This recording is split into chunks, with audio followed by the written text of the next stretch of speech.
Hmm.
Hello, hello, hello. Happy Easter. Hello, and welcome to our program, Hello, Pastor, with Reverend Dr. Chandler Freeman. Hello, Pastor comes your way every other Sunday at 6 p.m. This is where we discuss questions in the Bible. Today is Easter, and when I remember very well, up from the grave he arose, and I like, I was my mom was in the church, and everybody was in the church, so I learned Easter songs. I learned the one that says, "He arose up from the grave, he arose," and I like the way they sang it in my village, and in my village they say, "Sanle biti oduje, kyokwe ni nyawlo oduto, oduje osanle kwijre kbesre." I feel like singing. Well, let me want to welcome all of you to Hello Pastor on this Sunday. My name is Dennis Jar, and we are broadcasting from Atlanta, Georgia. And Pastor, I like the extension that says, vainly they seal the grave, and vainly they keep watch over him. And the way they sang it in my village is, Putu upo sruje jusu ne wanyu. Putu utu yo jremo jusu ne kon. Sanle biti oduje. That's the Easter song. Happy Easter, Pastor. How are you doing on this? Happy Resurrection Sunday, Brother Dennis. We are happy. We want to welcome all our viewers from across the globe. This is Hello Pastor. This is where we discuss the questions about Christianity, about the Bible. Some of the questions that have never been asked, some of the questions that have been asked, but they have not been thoroughly discussed. We try to discuss them, and we are happy to have Reverend Dr. Chandler Freeman, who is the presenter here, to be able to discuss these questions. Again, Pastor, welcome to the show. Thank you so much, Brother Dennis. A very happy Resurrection Sunday to you and all those who are our listening audience. We want to wish you God's peace and blessings on this day. We are live on YouTube, we are live on Facebook, and also Twitter. So you can share the show, invite your friend, and let's discuss some of the questions. today I call it some of the vexing questions. There are some questions about the Bible that we keep talking about. Some have been like controversy that have been raised about the Bible. So questions like, will only 144,000 enter heaven? That's a question. If you've not, it has its own background, but that's a question. Will only 144 enter heaven? And another question, because from what you may have heard, they say the heaven will be on earth, but the actual heaven, only 144,000 will go there. Well, I'm going to ask Pastor Freeman about this. Another question that people ask is, Adam and Eve, we know the story that they ate a fruit and they found out that they were naked. Some people are saying, that can really be a fruit, because what's the connection between fruit and nakedness? So it's something else. We're going to discuss what actually did Adam and Eve eat.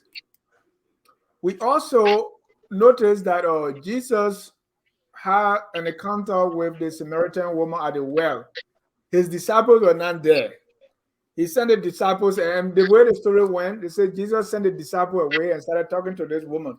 So when the disciples got there, they were kind of, what am I doing here? So people are even saying Jesus was flirting with the woman. They had something else going on. That's why, and because when the disciples got there, they were not, say, why are you doing talking with this woman? So we're going to discuss that. Another question we're going to talk about is the black race. In the Bible, we see slavery. We see that Esau and Jacob, you say one eye hair. So some people say, well, that was black. So he saw a birthright and Jacob. And then other people look at the sons of Noah after the flood. Say Noah was drunk, naked, and then one of his sons, kind of laughed at him. He was two. So he cursed the one who laughed at him, and that's supposed to be black people. So all these are all the questions. And these are the four questions. I believe there are more questions, Pastor, but these are the four that we're going to deal with today. Pastor, how do you feel addressing these kind of questions? Well, I think, Brother Dennis, it's important for me to address these questions because uh, there have already been propositions out there concerning these questions. And the only way these questions can be corrected and only way individuals can have a clear understanding of what the Bible teaches is for me to be able to tell them, showing them the Bible verses and everything, the true meaning, or what we call exegesis or explanations concerning these questions. And so I thank God, Brother Dennis, for this opportunity on this Resurrection Sunday to have this opportunity to bring, light to these questions that have really affected lives, Brother Dennis. And Pastor, sometimes when I'm asking this question, I'm looking over my shoulder, because sometimes when you're asking this question, they say, well, that's blasphemy. You're not supposed to. Why are you talking about the Jesus flirt with the woman? Those kind of things. You can't say that. Are there really grounds that we can cover? There are certain things that we can really question in the Bible. No, I don't think so, Brother Dennis. I think it's okay to. I think the thing when you really think about the Bible, Brother Dennis, the Bible doesn't discourage people asking questions. People had come to Jesus numerous times in his ministry to ask him questions. And not only did people ask Jesus questions, Brother Dennis, Jesus also asked people questions. And so we see the power of questions in the Bible. There's nothing wrong with asking questions. There's nothing wrong with wanting clarity to certain questions. Thank you. So, Pastor, my first question here is, will only 144,000 make it to heaven?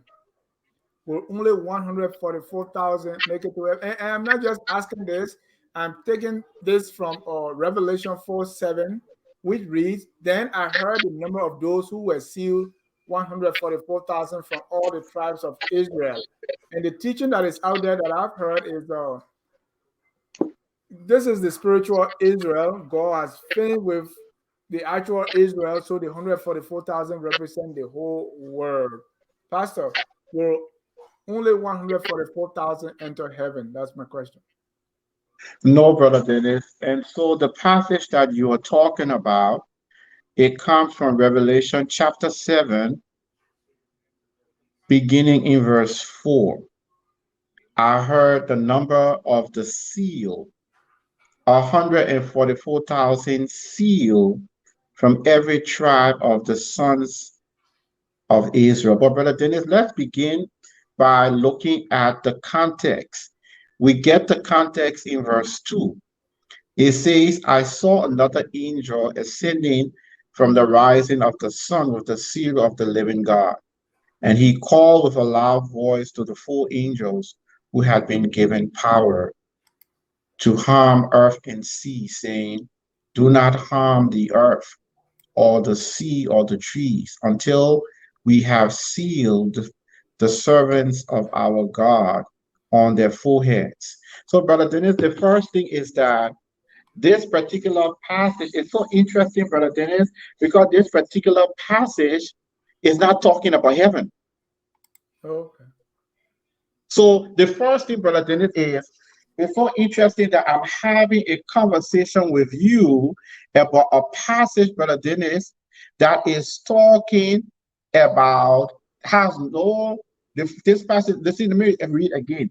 The angel talks to the other four angels and tell them that you've been given the power to harm earth and sea, but do not harm the earth or the sea or the trees until we have sealed. And so, Brother Dennis, this is a passage that is talking about how during the tribulation, God is providing special protection seal. That is special protection for the Jewish Christians who will be living during the tribulation era. So the first thing, Brother Dennis, is that we're having a conversation for a passage that is taking place on the earth. And this particular passage, Brother Dennis, is not even talking about heaven. It's talking about God using the angels or telling the angels that until the 144,000 have been sealed, that no harm should come to them because they are servants of God. So there are four things I like to highlight. Number one, the 144,000, Brother Dennis, are Jewish Christians. That's number one. The context, the time in this text is the tribulation, because Revelation chapter 6 begins with the coming of the Antichrist into the world. And then we see it says to seal them. That is to provide special protection for them. But this is the thing, Brother Dennis. Where are the 144,000, Brother Dennis? It's interesting that we're having a conversation where someone has already put them in heaven, Brother Dennis, but they're already on the earth. And so not only did the person put them in heaven in their thinking, the person has already come to conclusion that there's only going to be 144,000 in heaven. But in this passage, Brother Dennis, the 144,000 are not in heaven. The 144,000 are being sealed, being provided angelic protection during one of the most difficult periods in human history, and that is the tribulation period. So isn't it interesting, Brother Dennis, that this particular passage is not even talking about heaven? Oh, but that 144,000 is in other places, right? Like The in 144,000, Brother Dennis, is in this Revelation chapter 7 and in Revelation chapter 14. right. But when we begin the passage, Brother Dennis, is not discussing Heaven. who is in heaven. Because Okay. the question that in order for you to come to a conclusion, we always have to start with, but what was the explanation, the original explanation, right? But in the original explanation, we're talking about how God is providing special protection. Seal them, Brother Dennis. When you seal something, you're protecting it. And the Right. text says, but Brother Dennis, it's so interesting that a conversation or a context that had to do with the special protection of God has been turned into the number of people in heaven. Isn't it fascinating? But how? Why would the 144,000 be doing here during tribulation? They should already be gone, right? No, Brother Dennis, they will not be gone. Wow. They not be gone because they didn't get. When did they get saved? There So are people, they brother are, Dennis, who they are uh, Israelites, right? Israelites, uh, they are Israelites. What we heard is whatever they do, they are already chosen people, they've gone to heaven. So no, brother Dennis, that is heretical teaching. really, You can you're not saved by your biology. According to John chapter 1, you're not saved because you're Jewish. You saved when you become chosen, when you put your faith in Jesus Christ. That's what makes you the chosen. that's for the Gentiles, right? But for the Jews, No, I brother mean, Dennis, it's so across, brother Dennis, it is across the board. John chapter 1, verse 20 says he came to his own, and his own received him not. That means they rejected him. If you reject him, it doesn't mean that because they rejected him, brother Dennis, they were chosen. And the text goes on to say, but as many as received him, so how do you become children of God? Only those who have received him. So, brother Dennis, you have lost Jewish people and you have people who have put their faith in Jesus Christ. That are the Messianic Jews who put their faith in Jesus Christ are the ones who are saved. So, brother Dennis, chosen doesn't happen without you doing anything. Chosen happens after you make the choice of making Jesus your choice. It is rooted in a decision. It's not based on the fact that you're Jewish. But the thing is, Jesus told the Pharisees they are of the devil, their father. Who was he speaking to? He was speaking to Jewish people. So for you to say that by virtue of a person being saved automatically because they are of Jewish ancestry, Brother Dennis, that's not true. You are saved, you become part of the saved, you become part of the chosen after you make that personal decision to put your faith in our Lord and Savior Christ. So it's if not you are, based on that you were born in Israel, your biology, being children. The Bible says, God said, Jesus said, I can even raise up stones to be descendants of Abraham. yeah. So if you are watching this and you've heard that the Jewish people they already gone, I mean, it's like they are already chosen people, so they already in heaven. Pastor Freeman said that's not true. No, it's not. So if you are watching this and you believe this too, or you've heard it, please make it known in the comments. But so when the Bible says, then I look and behold on Mount Zion stood the Lamb, and with him 144,000 who had his name and his father's name written on their foreheads. That's Revelation chapter 14. If you read from there 1 to 5, that's what it says. This is still not heaven. This is still tribulation. Is that what he's saying? So you see, we've moved now. When we started originally, let me go to that text, Brother Dennis. Okay. So originally, when we started first, when we started in chapter 7, where were we? The 144,000, when we started in chapter 7, they were on earth, right? Right. But now the text that you are alluding to is a different text. Okay. So now it talks about, I heard a voice from heaven. So now the 100, by the time you get to 14, they are already in heaven. Okay, yeah. So I hope that provides clarity. But when right. we introduced to them, Brother Dennis, in chapter 7, they were not in heaven at that time. Okay. But we started with the fact that the sealing of God upon them. Right. So we understand. So the first thing, we know who they are, right, Brother Dennis? We have a clear understanding of their identity. Notice what it says. I look in Revelation 14:1. Then I look and behold on Mount Zion stood the Lamb, and with him 144 who had his name and his father's name written on their foreheads. So you see, definitely they have been marked by God, they've been sealed by God, they are servants of God. However, now at this particular time in chapter 14, Brother Dennis, we're getting an idea of now we have a heavenly glance. So there's a difference there. Brother Dennis, let me go back to chapter 7 quickly, please. Okay. You can hear me? Yes. Brother Dennis, in chapter 7, there's something that is missing. In chapter 7, after we talk about the 144,000, it says after. Look at verse 9. Revelation chapter 7, verse 9. It says, after this I look, and behold, a great multitude that no one could number, from every nation, from all tribes and peoples and languages, standing before the throne and before the Lamb, clothed in white robes, with palm branches in the hands, and crying out with a loud voice, salvation belongs to our God, who sits on the throne and unto the Lamb. But brother, why are they not talking about this great multitude? Because they're on the earth, right? No, Everybody brother else on the Dennis. earth. It's only the 144 that before the throne. No. This particular great multitude, brother Dennis, is before the throne. Okay. Let me read it again. It says, I look, behold, a great multitude that could not number. So first of all, brother Dennis, you have a number here. The Bible calls it a great multitude. So, and not only that, but notice what follows the great multitude. So great multitude is difficult to get a count. But the Bible says that we could not number them, from every nation, tribe, people, languages. They are standing before the throne.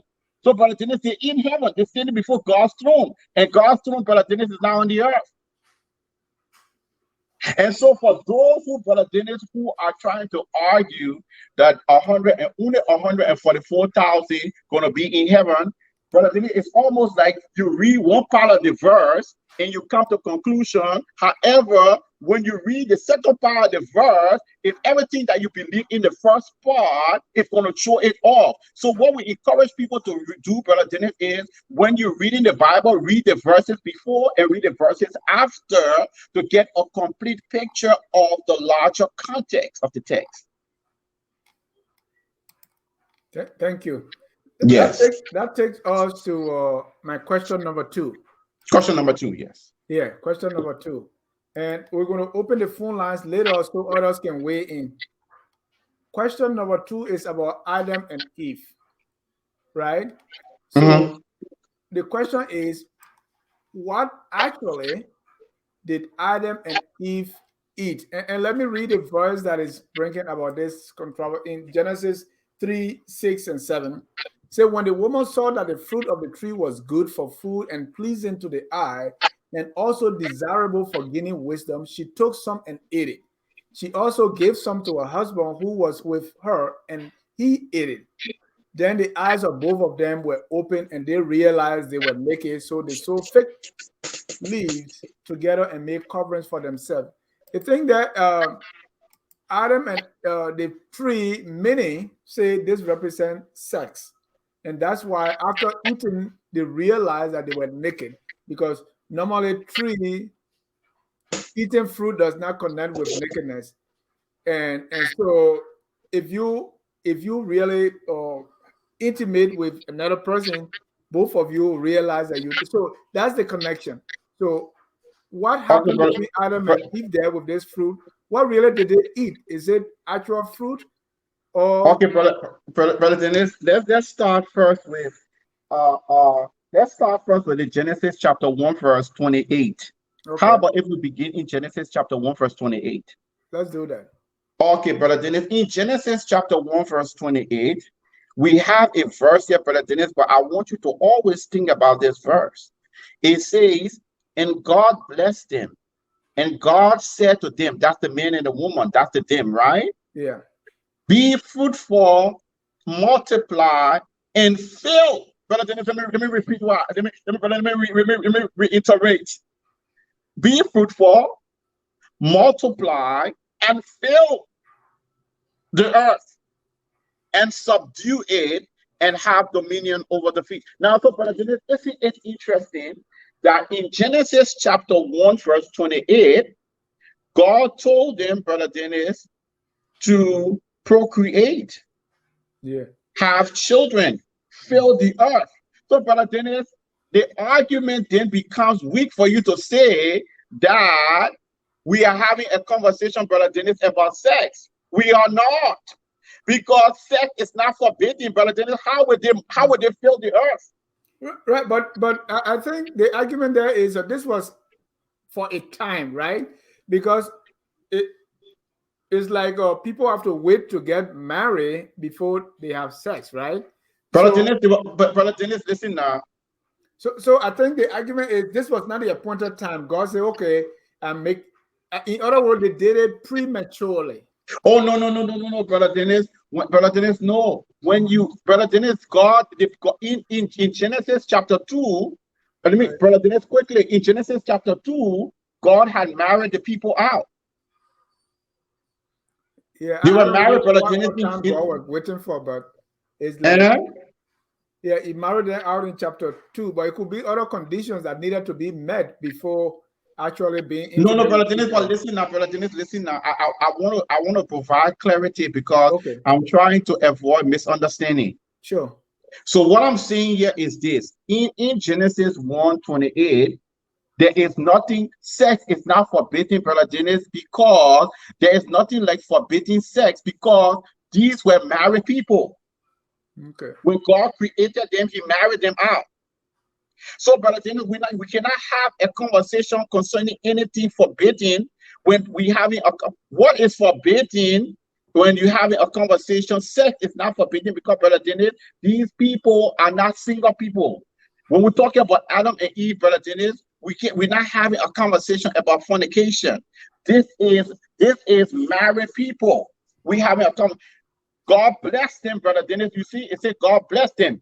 In Genesis chapter 2, brother Dennis, let me read it for you quickly.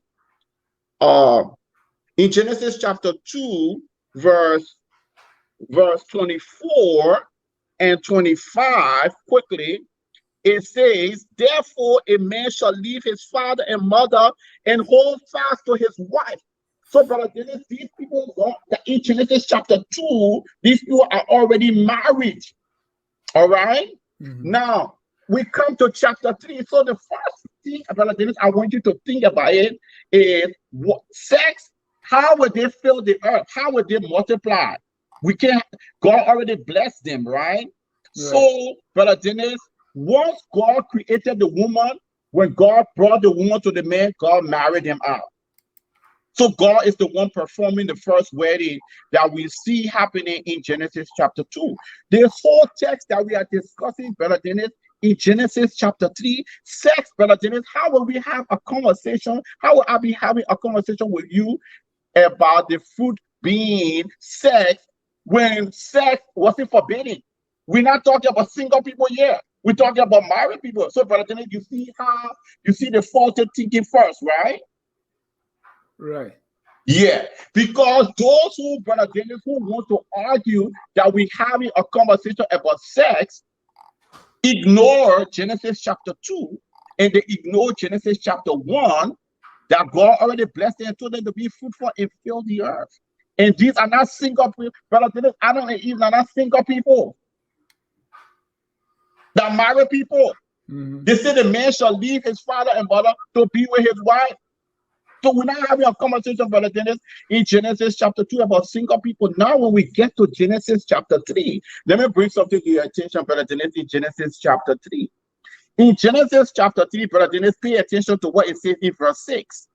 It says the woman saw that the tree was good for food. Brother Dennis, you hear what she said? The tree.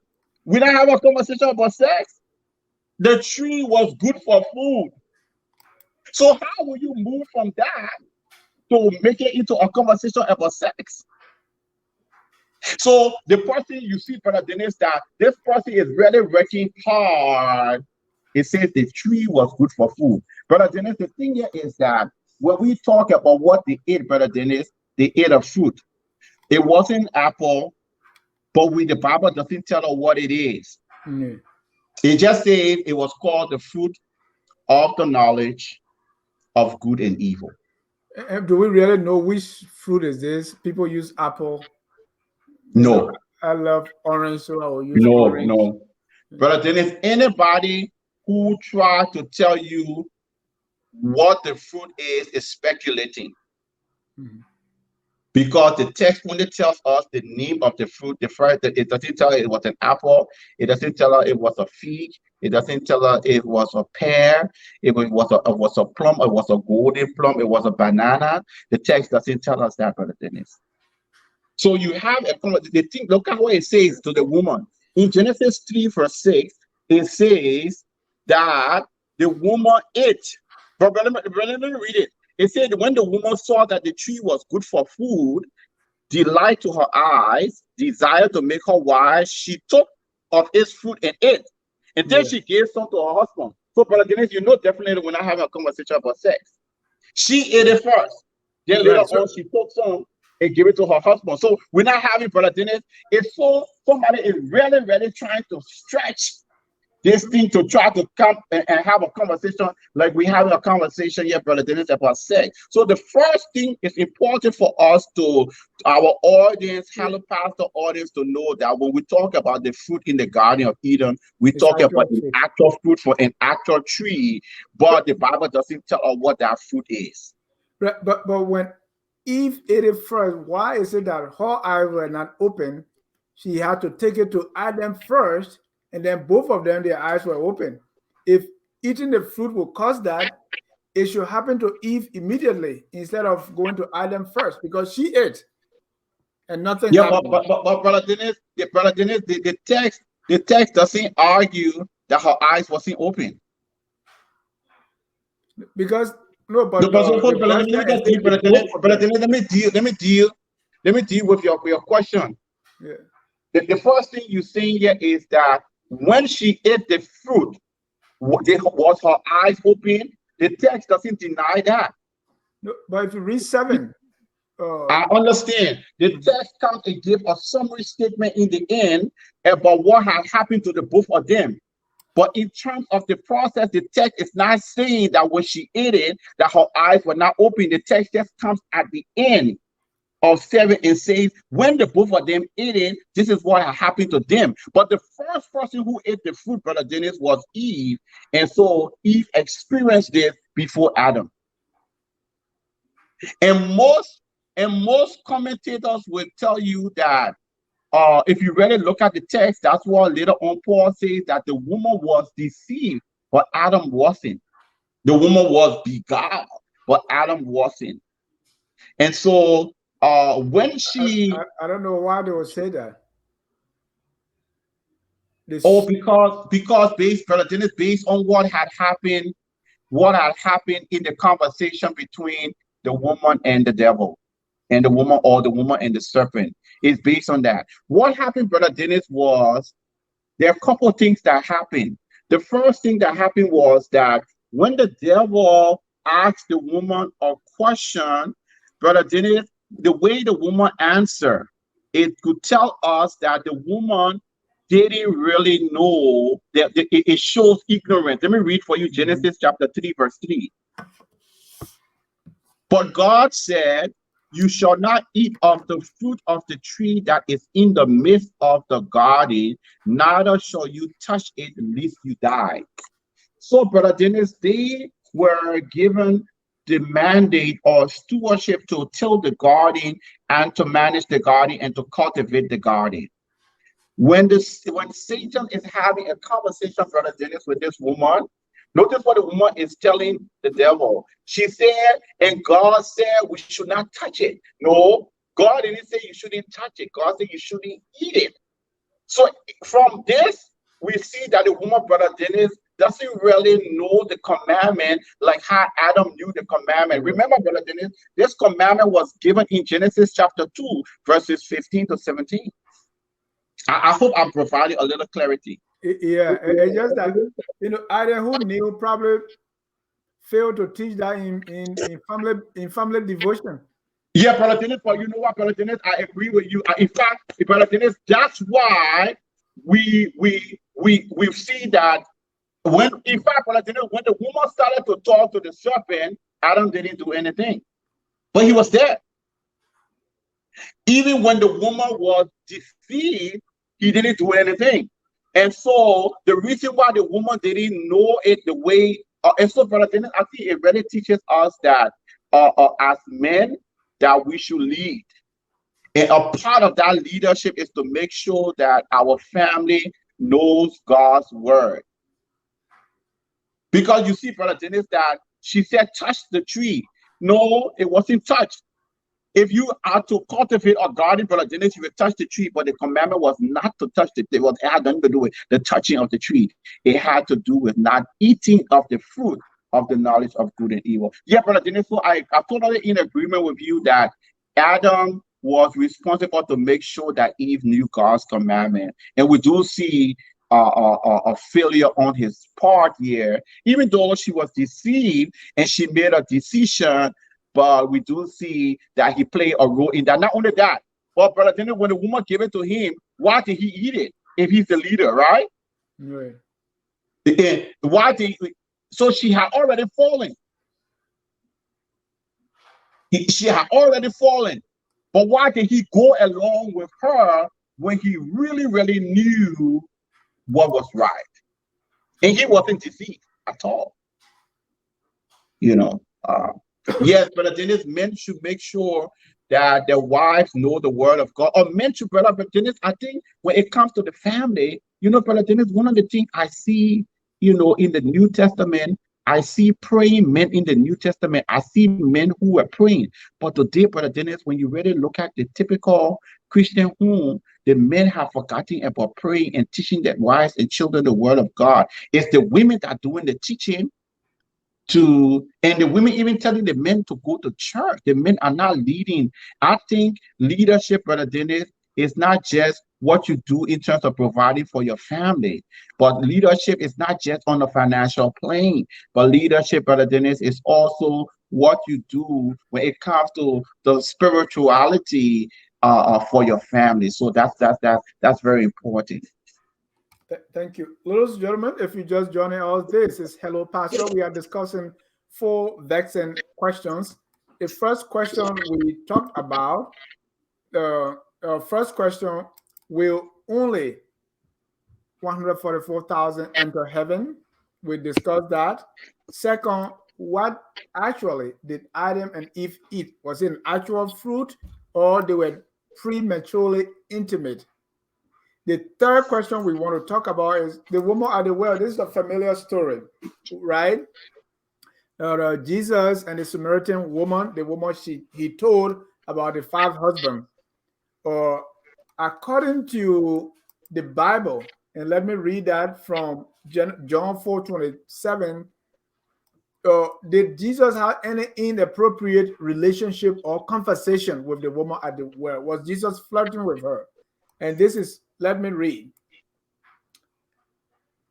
John 4:27 says, just then his disciples returned and were surprised to find him talking with a woman, but no one asked, what do you want, or why are you talking with her? Nobody asked that.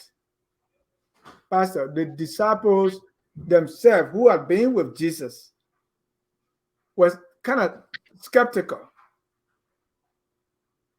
Okay. What prompting the question, what was Jesus doing? Was Jesus kind of talking, having an inappropriate conversation? No, Brother Dennis, Brother Dennis, let's start this conversation in verse 4. Brother Dennis, let's start the conversation in verse 4. Okay, let's do that. Okay, it says, but look at so chapter 4, Brother Dennis, look at verse 6. It says Jacob well was there, and Jesus, weary as he was from his journey, was sitting beside the well. It was about, so Brother Dennis, this is a story, Brother Dennis, that begins with a tired Jesus. Yeah. And so Jesus is very tired at this time, which denotes humanity, right? And Jesus is tired, Brother Dennis, they had journeyed to this particular place. Now, in verse 7, it says, a woman from Samaria came to draw water, and Jesus said to her, give me a drink. So, Brother Dennis, there's nothing inappropriate. He's tired, he's thirsty, he's asking for water. Brother Dennis, how is asking for water flight? Icebreaker. You always start with something. It's an icebreaker. You know, that's a technique. In, okay, Brother Dennis, but let's continue the question now. Yeah. Okay, but Brother Dennis, You, listen you, now. you want to start with the soft one. Okay, give me water, and then something else happened, and something No, else. no, no, Brother Dennis, listen. First, the text tells us physiologically what was going on with the man. Yeah. So from a physiological, biological perspective, the text, look at the word that is used. It says he was weary. Right. So just, I want you to think about this now. It's a person who is exhausted, a person who is tired. And so asking for water, Brother Dennis, is just to get you thirsty, you have been journeying for a while, on a journey for a while. And so this is not a conversation. This is not just one of those things where he's just chatting. Look at the physiological, biological state that he was in first. So then he asked the woman for a water, Brother Dennis. He was not flirting. The Bible says his disciples had gone away into the city to buy food. So, Brother Dennis, it also tells you what was going on with him. So he's weary. The disciples going to get food because they had traveled. So, Brother Dennis, I don't see in this first introduction in this particular text flirting or it just tells you that he's thirsty, he's tired, and there is no law, Brother Dennis. He didn't break no moral law to ask a woman for water. Okay. But I wonder how many disciples were there. Were they all the 12? And all of them went to buy food, and then Jesus Yes, the text, brother, he said his. So he was alone. So, but let's look at the conversation. His disciples had gone away into the city to buy food. Then the Samaritan woman said to him, how is it that you, a Jew, ask me for a drink? Jews have no dealings, Brother Dennis. There was a kind of hatred between Jews and, but Brother Dennis, instead of us giving Jesus credit that he wasn't a hateful person, now we're accusing him of flirting now. No, that one is good, right? He asked that, but the next question, that's what made people to wonder, right? Okay, what is the next question, Brother Dennis? Which one? Or discrimination. Jesus said, go call your husband, I mean, Brother Dennis, look at verse 10. Jesus answered her, if you knew the gift of God, and who is it that is speaking to you, you would say, he would have given you living water. The woman said, you have nothing to draw water with, the well is deep. How will you get that water? Are you greater than our father Jacob, who gave us this well and drank from it?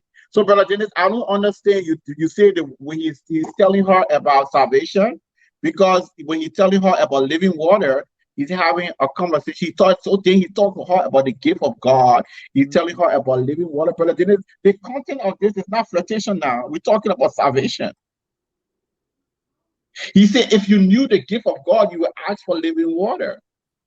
And so this is just a reference, Brother Dennis, to the life that God gives in salvation. So, Brother Dennis, I don't see in this particular content pericope, Brother Dennis, I don't see anything flirtation that's going on.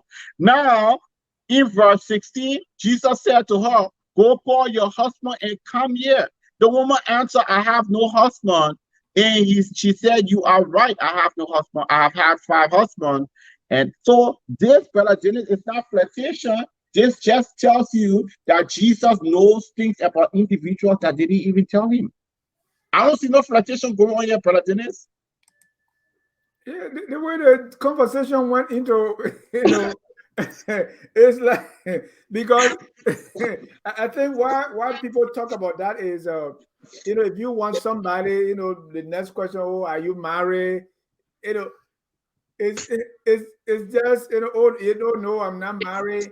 So, okay, Brother Dennis, it's interesting though. One of the things, Brother Dennis, listen now.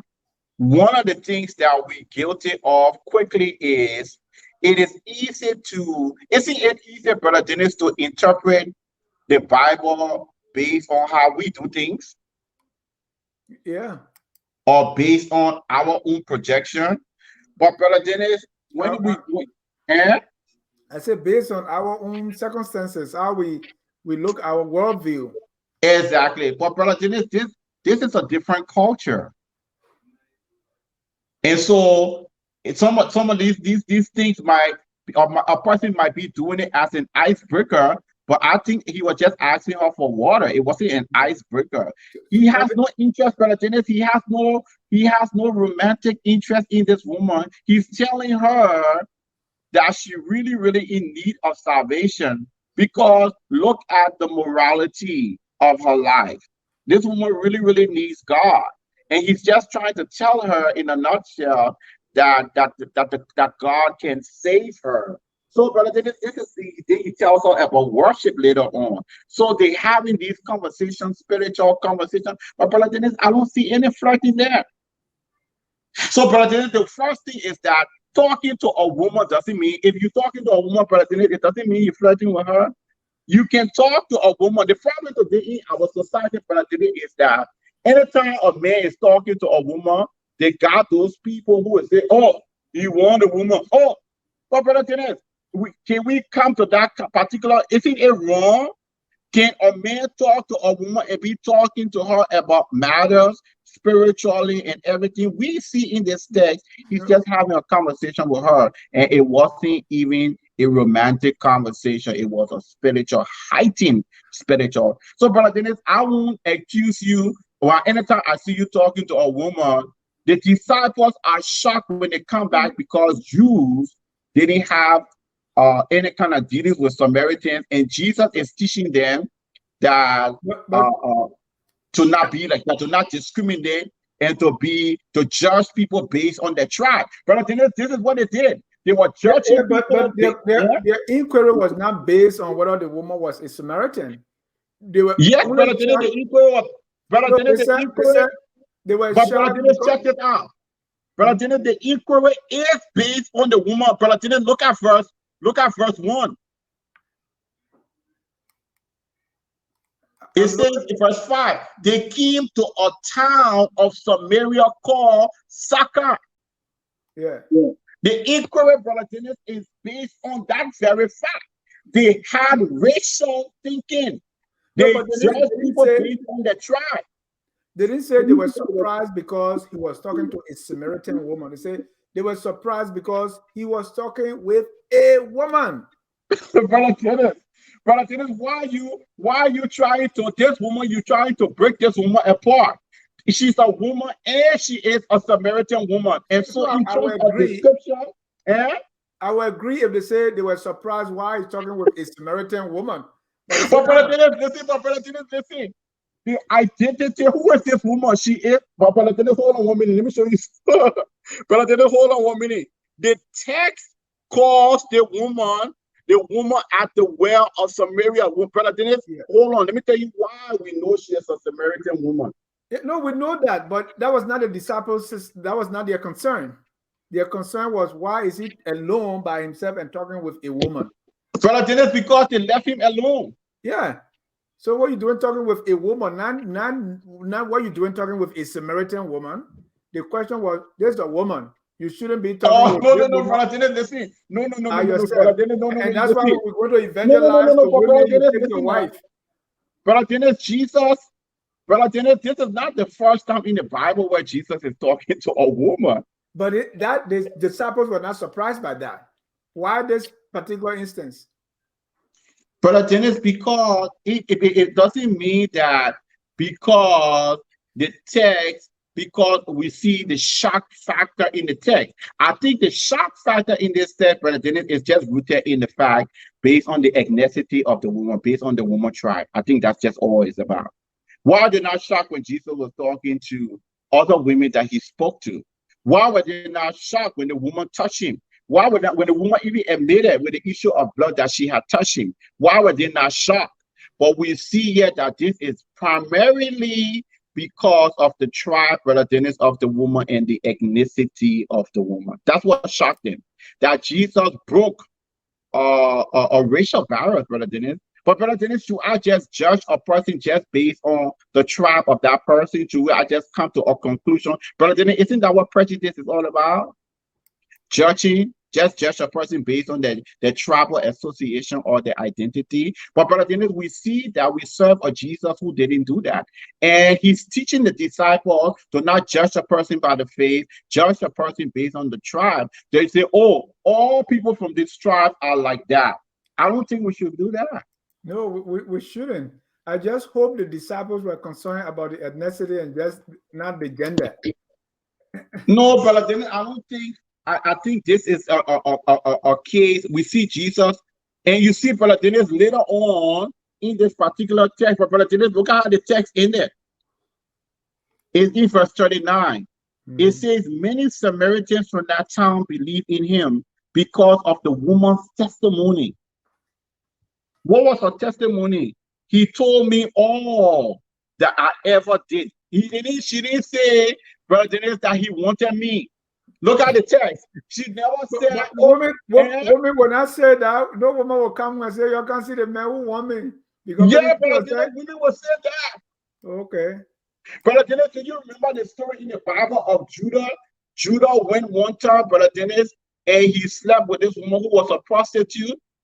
And then later on, the woman who happened to be one of his sons that was deceased, a wife had passed. Later on, Judah said they might kill the woman, and the woman told everybody he was the one who slept with her. So it's not like women in the Bible had a problem with telling it all. It's not just women today that talk, or Brother Dennis, women back there talk too. Women have always been talking. All right.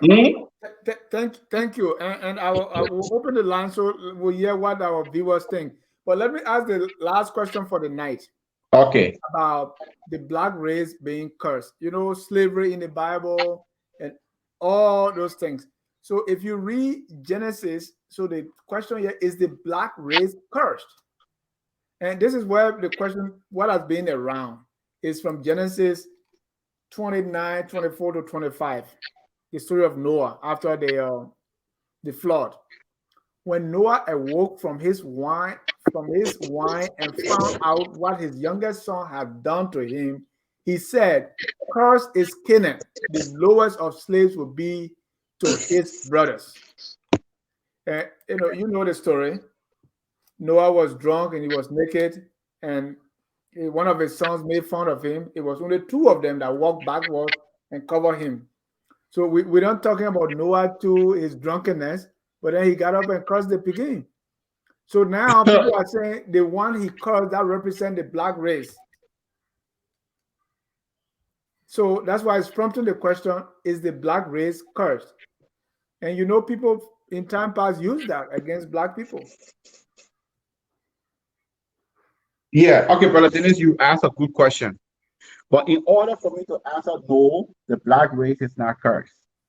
But, Brother Dennis, let me deal with a couple of things. I like to move in a very systematic way to answer your question tonight. But let's start with verse 1. Look at verse 1 with me, Brother Dennis. I want you to read verse 1 for me. Genesis 9:1. Genesis 9:1. Let's see our controls will put that on the screen.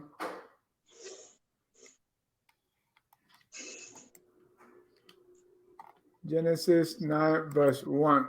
Yeah, Genesis 9 verse 1.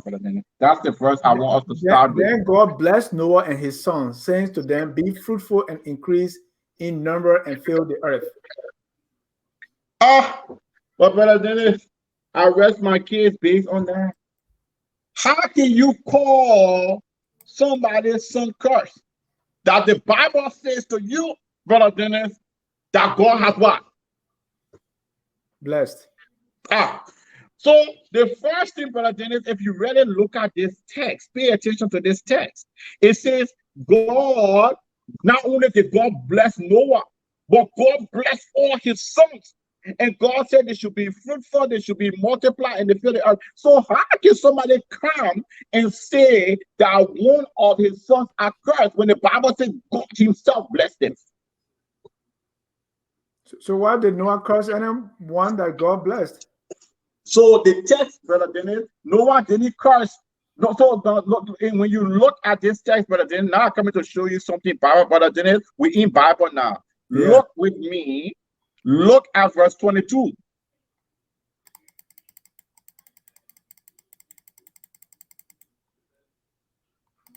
Ham, the father of Canaan, he saw the nakedness of his father. He told his two brothers outside. And then when you look at verse 25, cursed be Canaan. So Ham, brother Dennis, was not cursed. Wait a minute. So Noah had Shem, Ham. Noah had three. Canaan is not a son of Noah. So why is Noah cursing Canaan? What's going on here? That why I rest my case, brother Dennis. So the person who is cursed in this text is not one of Noah's sons that God had blessed. Canaan is Noah's grandson. Noah cannot curse a son that God had already blessed. So this Canaan is Ham's son, one of Ham's sons. One of them, that's Noah's grandson. But Noah didn't curse Ham because God had blessed who? God had blessed Ham. I hope you see, brother Dennis, this story, because when people talk about something, brother Dennis, they don't watch the text closely. Canaan, they look at brother Dennis with me in Genesis 22, 9:22. It says Ham was the father of Canaan. So this curse, Noah comes out and he was drunk and everything, and he says a curse, but not only his own son, no, that God had blessed. He puts a curse, brother Dennis, on his grandson. But when people were looking for a justification, brother Dennis, for apartheid, looking for a justification for slavery, looking for a justification for colonialism, this is the verse, brother Dennis, they use. But Ham, there's nowhere in the text that said God cursed Ham, because Genesis chapter 9, verse 1 said God had blessed him. But then it makes sense why I'm trying to clear out. I'm trying to clear out some things here that have been said, but we just need clarity on it. But, yeah, so make me understand. Ham, the father of Canaan, saw that his father was naked and went outside and told his brothers. That's clear. It was Ham. Why is Noah cursing Canaan? Was he drunk? But brother, didn't the text say he was drunk? Yeah. So brother Dennis, the thing in this particular text here is this. The text told us that he drank and he became drunk.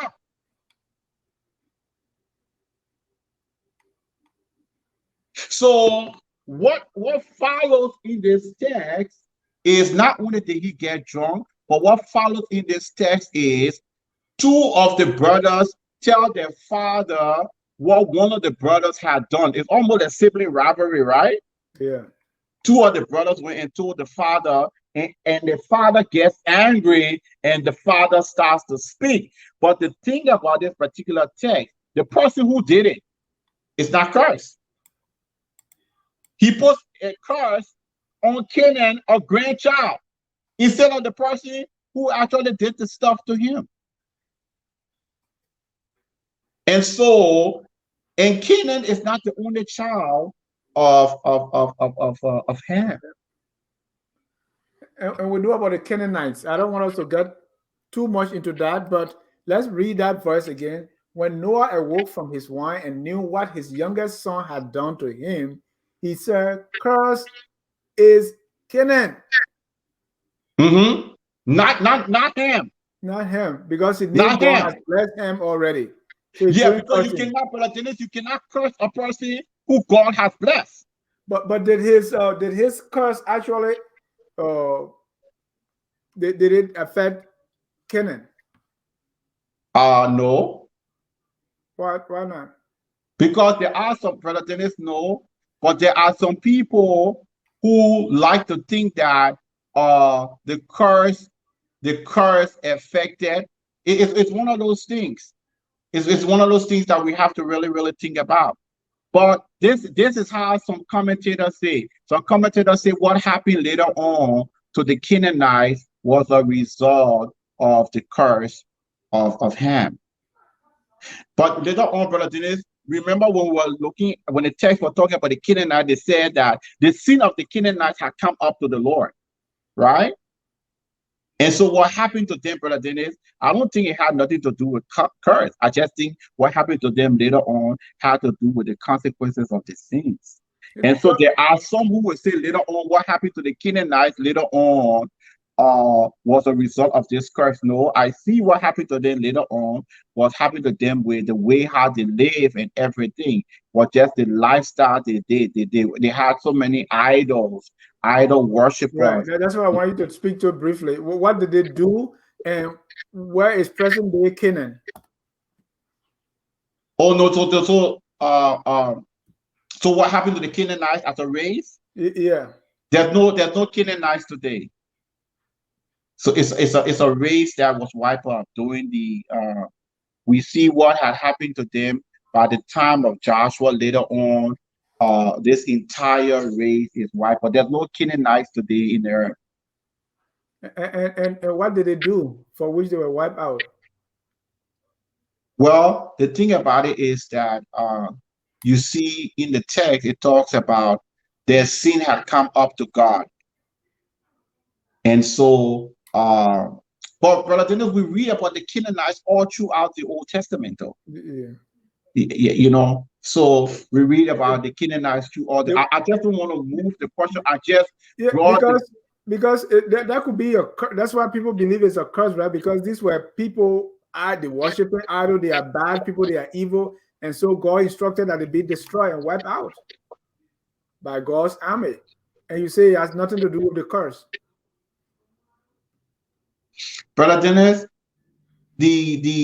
for over 400 years, the children of Israel, Brother Dennis, were slaves in Egypt. Who are Egyptians? Are Egyptians not black people? Black people. So when you think about the Egyptian and when you read the Bible in Exodus, Brother Dennis, when you think about the Egyptian and when you think about the children of Israel, which one of them have power? The Egyptian at that point. So, Brother Dennis, you know the Egyptian Empire was it was a superpower in the Old Testament. So the point I'm making is that black people, sophisticated, Egypt controlled the whole world, Brother Dennis. When we looking at the book of Exodus, Egypt was in control of the whole world. And so to say that black people are cursed, the Assyrians later on, who were black people, control the world. So what we see from these groups of these people groups is that you have people groups who were never subjugated, and then you had other groups who were subjugated. That's just how empire works, Brother Dennis. Those who have sophisticated technology later on at times will have power.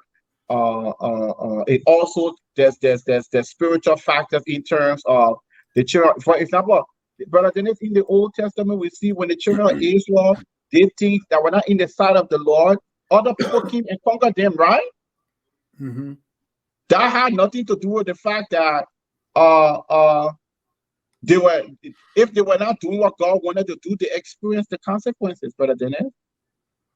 So this is not just to God's own people. This happens all throughout the Old Testament. It is a principle.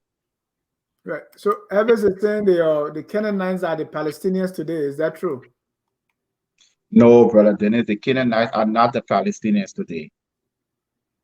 That's not true. The Palestinians just the issue here with the Palestinian is a whole total issue, and I'd like to take another show to address that because the Canaanites, Brother Dennis, are not the Palestinians. The Canaanites is a race, Brother Dennis, that was wiped away a long time. The Canaanites, the modern Palestinians are not the Canaanites, Brother Dennis. So it's just important for Brother Elvis to know that. Thank you. So let's talk about generational curse. So, if you look at this, what Noah did, do you believe in generational curse? And How can you reconcile the two? When people like the way or he calls Canaan, does curses or curse like that have impact on people and their generation? Let me put it that way. Well, Brother Dennis, the thing here is that we have a passage in the Bible where there was this prophet Balaam, and he tried to curse the people of God, but he couldn't because God had blessed him. And so when a person is walking in what in the way that God wants them to walk, chanting curses and all these things will have no power over their lives. But God Himself can curse people and nation. He said He can bless people to the fifth generation, third generation. He can curse people to the fifth generation. So, is there anything like a generational curse, either from God, from your parents, or from the devil? Brother Dennis, we can see that sometimes in family there might be patterns. There might be patterns that family experience and everything. And I think it's just important for when we look at our genealogy to just pay attention to things.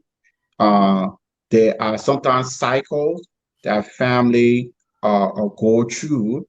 But the thing is that when somebody is in the Lord, the cross of Jesus Christ cancel the curse. When you are under in the secret place of the Most High, the power of God cancel any kind of curse, any kind of chanting, any kind of witchcraft and everything, any kind of spell, and any kind of power of the occult over your life. But there are generational patterns, things that seeing family members struggle with. That's just one of those, that's just awareness. If we came, Brother Dennis, from a family where there was divorce in the family, if you, my brother and Brother Dennis, we saw divorce in our family, then that means that you and myself who have been affected by the divorce of our parents, right? But so that's just something when we get married that we have to make sure that okay, this is what happened in the life of our parents. Are we going to repeat that, or are we going to let that situation, the past, teach us so we are mindful to know how to do marriage in a better way that's different from how our parents did it. So you have, but the thing, this whole thing about generational cursing is that the cross of Jesus Christ, the power of God, brother, did it cancels the curse. The power of God is greater than any kind of witchcraft, any kind of voodoo, any kind of spell, any kind of enchantment that somebody can try to speak into your words, brother Dennis, have power. If curse is somebody speaking a word, you will never become something. But when somebody speaks that kind of word in your life, brother Dennis, you have to speak back and say, oh, I'm going to become something. I can do this. So that nobody's word, only God's word, brother Dennis, should determine your destiny. Right. But that God, He can bless and He can also curse. Brother Correct? Dennis, we see in the Bible when people obey God, they experience the blessings of God. When people don't obey God, they experience the Bible teaches clearly, brother Dennis, that when people obey God, they experience God's blessings. The Bible teaches that clearly. When people don't, this, so that's, brother Dennis, that's not first. That's just the wages of sin, the consequences of sin. Ladies and gentlemen, if you just joined us, this is Hello Pastor. This is where we discuss some topical issues in the Bible, especially those questions that people struggle with, people sometimes don't ask, or they don't get the real understanding. If you want to join the conversation, please call 605-313-6004, the code 791-403 pound. That's the number to call and be a part. Ask your questions. And we have Pastor Freeman here who will provide the answers. Let me take the first caller, Pastor. Our first caller is Brother Evan Morris. This is church now, Evan, so we call you Brother Morris. Okay, okay. Happy Easter. Thank you, Mr. Happy Easter to you. Thank you, Mr. Jai, and hello to you, Pastor, and happy Easter to you as well. Yeah. Firstly, I want to just touch on some of the topics and my, layperson's understanding of it. I don't know if the pastor addressed this part of it when it comes to Adam and Eve and the knowledge of good and evil. I think what the serpent was enticing Eve with was knowledge. And for some people, we think that knowledge is, it's science in terms of the desire for men to understand, to acquire knowledge and to understand all things around them. And that knowledge could be used for both good and evil, as we see in the world today. People who has developed nuclear bombs and weapons of killing. And also you have medicine, which can help us to heal. So if you're trying to look at it in that aspect, maybe, from that very beginning, that knowledge is, can be used for good and then when we come to the Canaanites, I was saying some people think that they're the Palestinians, right? But I think when you do a little bit more research, scientists have done genealogical research and found out that a lot of Lebanese, the people in Lebanon, 90% of them can trace their lineage back to the Canaanites. So there are still descendants of people who are considered Canaanites today. And then even when you're talking about curses and blessings, even with the Israelites, the covenant that God had with them is both a blessing and a curse. Because when they don't follow, when you look at the book of Deuteronomy chapter 28, when they went into bondage, all of those things, when they turn away from God, the curse takes over. When they turn their face back to God, the blessings take over. So God do curse people, you know, you know. So I think I just want to make those points, and I will, listen to the pastor. One more last question that I had. Okay, but Elvis, let me address the question one at a time so that I can be able to uh Yeah, adequate. no problem. Let me No problem. Yeah, just hold so on. Elvis, hold the line. Okay, I'm Okay, here.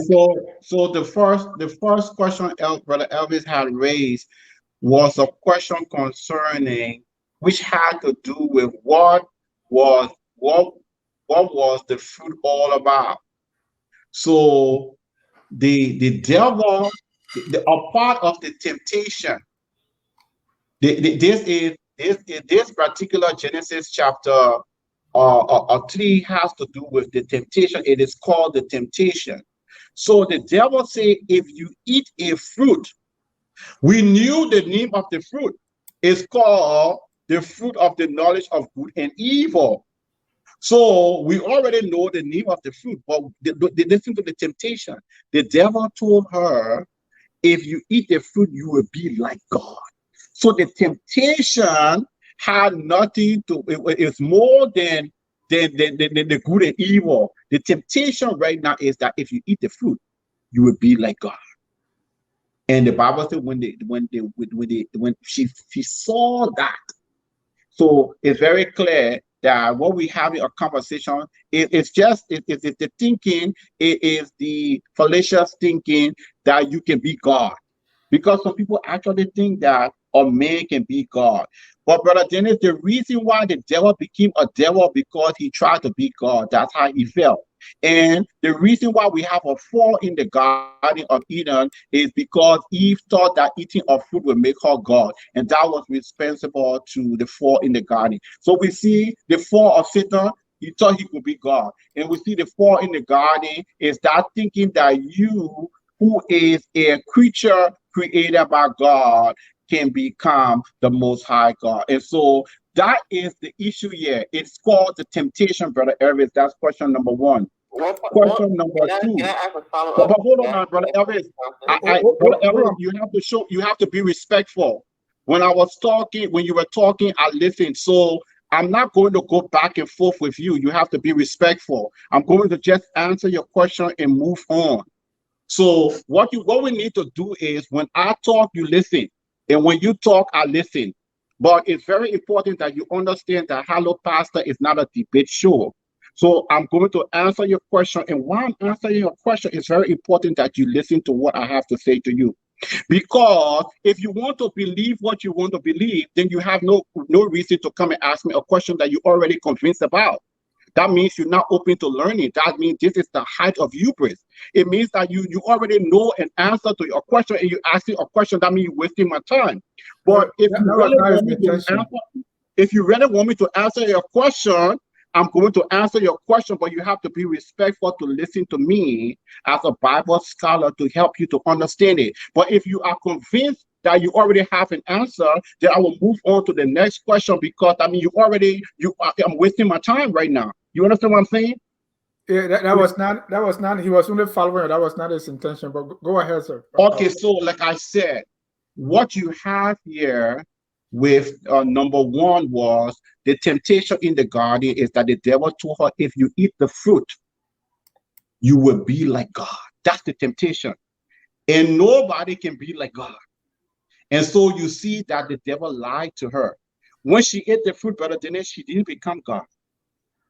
So the devil is the father of lies. The devil lied to her.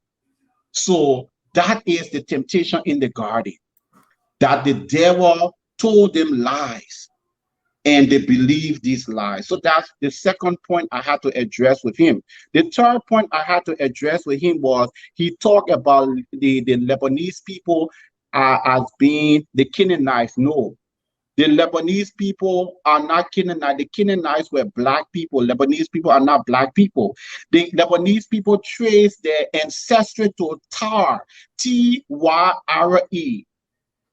There was a seafaring people. That's where the Lebanese people trace their lineage to. The Lebanese people or the Palestinians don't trace their lineage to the Canaanites. It's very important for me to just correct this historically. So those are the three things I will address with Brother Elvis. Number one, with the Palestinians, are they descendants of the Canaanites? No. The Lebanese people are descendants of the people of Tar, not the Canaanites. The Canaanites, look at the complexion of the Lebanese people. The Lebanese people are Arabs, they're not black people. The Canaanites, Brother Dennis, were black people. So I have addressed these three questions that he has raised. Let me just move forward with the other questions. Elvis, your last question. Yes, like I said, Pastor, I wasn't trying to debate with you. You know, you are the pastor on the show. You are the person who, you know, has the degrees in theology. So I was just trying to gain more understanding. So it's not a debate or even being disrespectful. We're just trying to ask questions to understand. You know, when he was talking about the Adam and Eve thing, I wanted to ask this question and then I'll leave the line. In terms of, you know, ignorance, you know, we're trying to look at it more, I guess, philosophical, right? When they were ignorant, they didn't know that they were naked. But then when you gain knowledge, you tend to understand things. So from the ignorance of being naked after they ate the fruit to now seeing, their eyes being quote unquote open and they could see that they were naked. When you ascribe that to knowledge, when you don't know something, you're ignorant of it, you don't know what you don't know. But when you know something, you have a clearer understanding, you can see the picture of the clearer picture. That was the follow-up I wanted to ask. I'll leave the line and then I'll listen to the show offline. Thank you. Okay, so so what you have there, Brother Elvis, is man in two different states. What you have here is, number one, man is in a state where he had not fallen, and what you have afterwards when they eat it, man is in a fallen state. Because what it says is that the sin that the Bible says when they were going to eat the fruit, they were going to die. So what happened when they begin to talk about nakedness or their eyes open? This is not that their eyes were not open before, but now they are experiencing spiritual death, what it means to be alienated from God as a result of what they had lost innocence and everything. So this is more than just that. It's not like awareness or consciousness that is happening. It's not like when before they ate, they couldn't see. No, they could see. But what is being described is that now they are in a new state, because now they are in a fallen state and everything, no longer in the holy state that they were in before. So that's what that text is trying to explain. So what changed? Because I'm trying to understand that too, that their eyes were open. So what changed about their state of mind, about their awareness, about knowledge? What changed? Brother Dennis, it's like if a person doesn't sin, that person is in a whole different state versus if a person sin. The person is in a whole different state. But what was it like to them? Who now they were aware of other sins that existed. What did that change bring to them psychologically or even physically? Well, I think first of all, physiologically, now the things that were no longer a matter is that it's not like they didn't know that they didn't have on clothes first. It wasn't an issue. But wretchedness, this idea that I need to cover, and when now God, what is happening spiritually is that now they're hiding from God. Before, Brother Dennis, this is not the first time that God had come into the garden to talk with them. But now when God come into the garden and God calling them, Brother Dennis, the Bible says that they were hiding from God. So what has happened at this time is that now they who used to be excited when God had come in the garden before, now, Brother Dennis, the text saying that they were hiding. And that's when God asked them, Adam, where are you? And so what had happened, so you have something, now sin, Brother Dennis, the thing about sin is that sin affects us all in every way. It affects us psychologically, it affects us spiritually, it affects us emotionally. And so you have all these things happening when they have fallen short now of the glory of God. So that's what's happening in that text. So why did they sow the fig leaves? Why are they now realizing that they are, physically naked, that they needed to cover? Yeah, because this is their own attempt to try to cover. But the Bible says when God came in the garden later on that God killed an animal. Yeah. So now God is going to, but now God is the one now that covered them. Because now it is their own attempt to try to undo now, Brother Dennis, because now they're ashamed. First, they were not experiencing shame. They had no need to cover. But it tries to tell you that the wages of sin is death. That's what is happening really, what is playing out when man had fallen in that particular text. I mean, I don't understand it physically. Maybe if it is not, maybe a metaphor, because you ate a fruit. God said, "Don't do this." You did it. Now But Brother you Dennis, became aware that you are naked, and but Brother Dennis, we can't, Brother Dennis. It's almost like you're trying to grab something that we have never experienced before. That's not why, Brother Dennis. We were born with sin. We grew up with sin. So we never experienced what these people experience. So it's almost like the reason why you cannot relate, the reason why it's difficult to relate is, Brother Dennis, we were born in sin, but these people were not born in sin. Okay. So it's a whole, you have it, it's like, how can you relate to something, Brother Dennis, that has never been your experience? But so now they move from innocence and holiness to come into what we are experiencing. But now it's difficult for you to try to understand that, Brother Dennis, because that has never been a part of our reality before, to live in a world, Brother Dennis, where there was never sin. But that's the world they were living in. So it's very, it's highly philosophical and highly theological to try to even grasp that. Because, Brother Dennis, we have never lived in a world where there wasn't sin before. There's crime all around us. Killing going on in the children. Like the guy from Cashapp, we live in a world where there's sin, where there's corruption, but they were living in a world where there wasn't. So it's a different reality to try to grasp. Thank you. Well, I appreciate your time and the answers you provided. This will be a way of drawing down the curtain. So I will ask you as we wrap up. We basically tonight we asked 4 questions. Number 1, will only 44,000 enter heaven? Number 2, what really did Adam and Eve eat? Number 3, did Jesus flirt with the Samaritan woman? And number 4, is the black race cursed?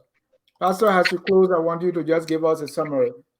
Okay, Brother Dennis, number 1, 144,000 people, heaven will not just be 100. Jesus said in Peter, the 2nd Peter verse, Second Peter chapter 2, verse 9. The Bible says the Lord is not willing, brother Dennis, that any should what? Perish. And any should perish. So there is room at the cross.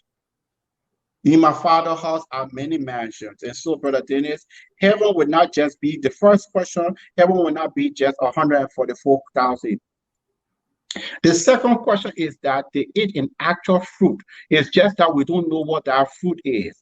And when they eat the actual fruit, brother Dennis, the act of eating that actual fruit is the disobedience. When they ate that fruit, brother Dennis, they were disobeying a direct commandment of God, but it was an actual fruit. It wasn't sex. The third question is this. Did Jesus flirt, brother Dennis? No. Chatting with a woman is not flirting. The content of the conversation is what makes it flirting. If I ask a woman for water, you ask a woman for water, anybody ask a woman for water, brother Dennis, we're not flirting. It means that we want to drink water. But this particular conversation that Jesus has with this woman, brother Dennis, there is nowhere in that conversation where this conversation was romantic and everything. She said, come and see the man who told me everything that I have done. And the Bible says revival came to this city in Samaria. So there was no flirtation that happened. Is the black race cursed? No, brother Dennis, you are not cursed. The Bible says we all were created in the image of God. Black man, white man, brown, we all, God created man in his image. But now that we're created in the image, brother Dennis, the thing is that we have to educate ourselves. Not only do we need to be educated, we also need to be disciplined. We need to learn how to manage well in everything. When you have resources, brother Dennis, let's say, brother, the interesting thing is this, brother Dennis. So you have a situation here, brother Dennis, where for 6 months, brother Dennis, it rains in Liberia, brother Dennis, for 6 months. But brother Dennis, does Liberia collect any? Have you ever heard about Liberia have any kind of project where they collecting rainwater? No. Okay, brother Dennis, rainwater is a resource. Do you know countries in this world where it doesn't even rain? 6 months. 6 months, brother Dennis, it rains in Liberia. God gave us rainwater, but brother Dennis, we don't do nothing with the rainwater. Actually, Liberia should be getting millions of dollars from water. But brother Dennis, number two, look at the water level in Liberia. Brother Dennis, I dug a well in Liberia before coming to America. When you hit Liberia water table, brother Dennis, is how they call it, 6 feet. Brother Dennis, right here in Texas, you gotta go 200 feet in the ground, 300 feet. I'm talking about Arizona and New Mexico, that you have to go 1,000. God has blessed us with natural resources, but brother Dennis, do we manage it? How is it possible that even right now, you don't have running water all over the country? So the issue here is not curse. The issue is a lack of management. It's a lack of vision. It's a lack of being skilled, having to be able to do what you need to do. This has nothing to do with curse. You have water. It rains 6 months in a year, and you're not selling water in your country that a population that's just 5,000. You don't have water when it rains, and your water table is just 6 feet. So, brother Dennis, this has nothing to do. This has to do with vision. This has something to do with management. We have to manage, brother Dennis, the resources that God gave us. We're not cursed. Now, brother Dennis, you got banana, right? You know banana tree now hard to grow in Liberia, right? Yeah. But brother Dennis, right here in America, anytime you go to the store in America, don't you see banana? I do. Or brother Dennis, why is it that we're not selling banana to America? Now, why is it we're not selling plum mangoes, brother Dennis, to America?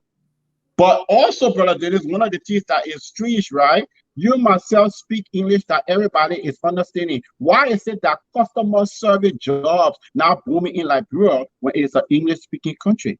The reason why it's not booming in Liberia because why the customer service job going to India? Because is not just speaking English. You have to have integrity. If you got my visa information, what will you do with it? Right? So why is customer service not booming in the country?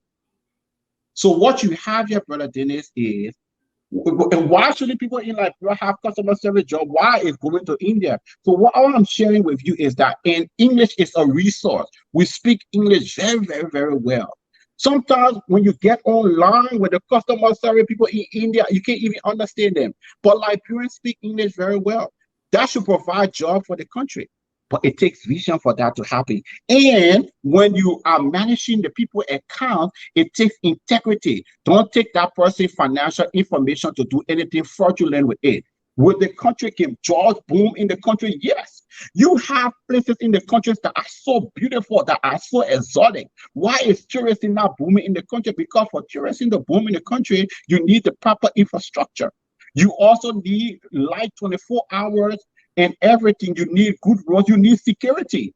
People cannot be coming to the country when the country is not safe. So the product, this has nothing to do with us being cursed. This has to do with us not really managing all that God has given to us. Thank you. So I'll stop here. Thank you so much, Pastor, for the time. We want to appreciate it. We also want to thank our viewers for watching tonight. Stay with us. Next week, Sunday, same time, we'll be here with Hello, Pastor. Until then, we close with our song that says, "We are all Liberians." Have a good night and God bless you. We are Liberians. Liberia is our home. Liberian people.